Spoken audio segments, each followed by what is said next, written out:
Madam इकडं कुठं राहणार? अहो रोजानी चालले मी.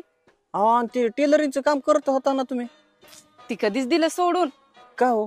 अहो काय सांगायचं तुम्हाला, ती टेलरिंगचं काम करून माझा मनका दुखायला लागलाय. भूळ सुद्धा बारीक झाले ते, आणि बाया काय त्याच्यात वेळेवरती पैसे देत नाहीत. आणि आपण पैसे मागाय गेलं की त्यांनी म्हणायचं या 2-3 दिवसांनी. अहो 2-3 दिवसांनी गेलं की त्यांनी म्हणायचं हिथं दिलं झालंय तिथंच आवाळ झालंय. अहो फोन करू करू बायांना कट्टाळा आला. अहो काय सांगायचंय तुम्हाला, काहींनी तर उधाऱ्या पण बुडवल्या.